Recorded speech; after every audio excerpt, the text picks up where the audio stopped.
The Conceited Apple-Branch fairy tales of Hans Christian Andersen. It was the month of May. The wind still blew cold. But from bush and tree, field and flower, came the welcome sound. Spring has come. Wildflowers in profusion covered the hedges. Under the little apple tree, Spring seemed busy, and told his tale from one of the branches which hung fresh and blooming, and covered with delicate pink blossoms that were just ready to open. The branch well knew how beautiful it was. This knowledge exists as much in the leaf as in the blood. I was therefore not surprised when a nobleman's carriage in which sat the young countess stopped in the road just by. She said that an apple branch was a most lovely object, and an emblem of spring in its most charming aspect. Then the branch was broken off for her, and she held it in her delicate hand and sheltered it with her silk parasol. Then they drove to the castle, in which were lofty halls and splendid drawing rooms. Pure white curtains fluttered before the open windows, and beautiful flowers stood in shining, transparent vases. And in one of them, which looked as if it had been cut out of newly fallen snow, the apple branch was placed among some fresh, light twigs of beech.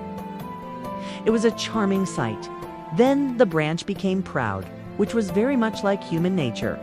People of every description entered the room, and according to their position in society, so dared they to express their admiration. Some few said nothing, others expressed too much, and the apple branch very soon got to understand that there was as much difference in the characters of human beings as in those of plants and flowers. Some are all for pomp and parade, others have a great deal to do to maintain their own importance, while the rest might be spared without much loss to society. So thought the apple branch as he stood before the open window from which he could see out over gardens and fields, where there were flowers and plants enough for him to think and reflect upon, some rich and beautiful, some poor and humble indeed. Poor, despised herbs, said the apple branch. There is really a difference between them and such as I am. How unhappy they must be, if they can feel as those in my position do. There is a difference indeed, and so there ought to be, or we should all be equals. And the apple branch looked with a sort of pity upon them, especially on a certain little flower that is found in fields and in ditches. No one bound these flowers together in a nosegay. They were too common. They were even known to grow between the paving stones, shooting up everywhere, like bad weeds. And they bore the very ugly name of dog flowers or dandelions. Poor, despised plants, said the apple bough. It is not your fault that you are so ugly, and that you have such an ugly name. But it is with plants, as with men, there must be a difference. A difference, cried the sunbeam, as he kissed the blooming apple branch and then kissed the yellow dandelion out in the fields. All were brothers, and the sunbeam kissed them, the poor flowers as well as the rich. The apple bough had never thought of the boundless love of God, which extends over all the works of creation, over everything which lives and moves and has its being in Him. He had never thought of the good and beautiful which are so often hidden, but can never remain forgotten by Him, not only among the lower creation, but also among men. The sunbeam, the ray of light, knew better. You do not see very far, nor very clearly, he said to the apple branch, which is the despised plant you so specially pity. The dandelion, he replied. No one ever places it in a nosegay. It is often trodden underfoot. There are so many of them. And when they run to seed, they have flowers like wool, which fly away in little pieces over the roads and cling to the dresses of the people. They are only weeds, but of course there must be weeds. Oh, I am really very thankful that I was not made like one of these flowers.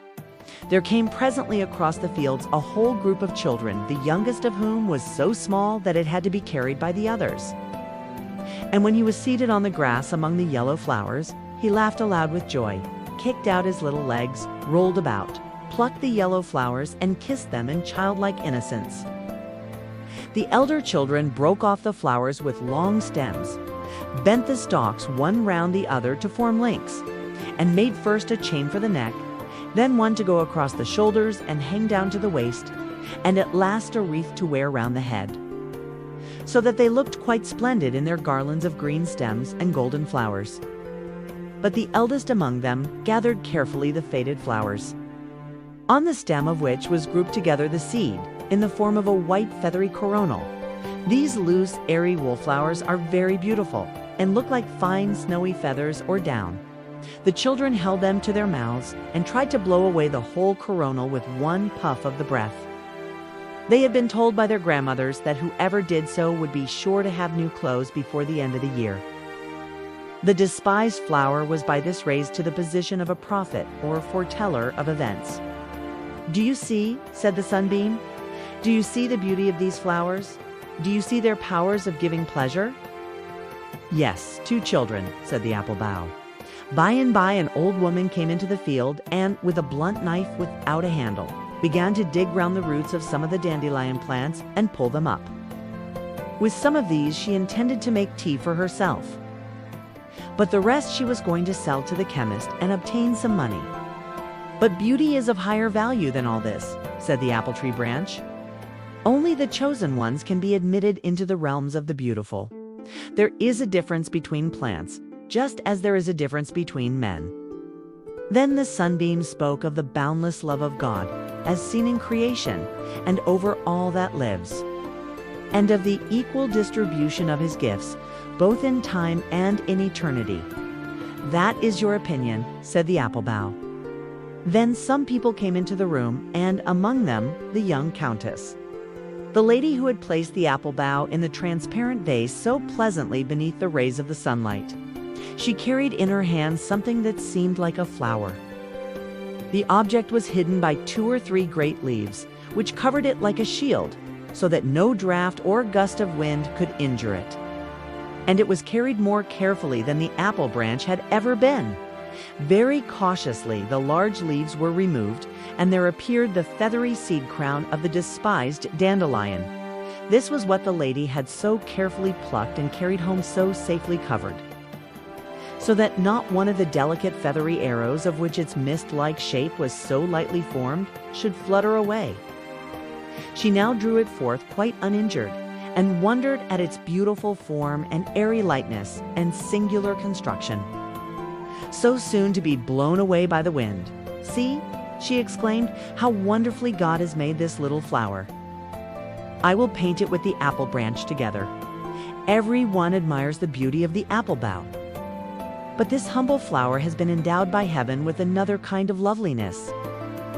And although they differ in appearance, both are the children of the realms of beauty."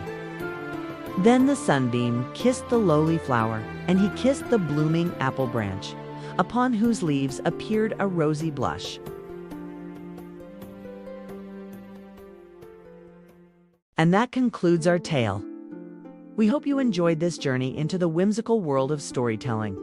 If you love this story and want to hear more, don't forget to give this video a thumbs up and hit that subscribe button. Join us here at Sienna Bliss World for more enchanting fairy tales and magical adventures. And remember to ring the notification bell so you never miss a new story. Thank you for listening, and until next time, keep dreaming and believing in the magic of stories. See you in the next adventure.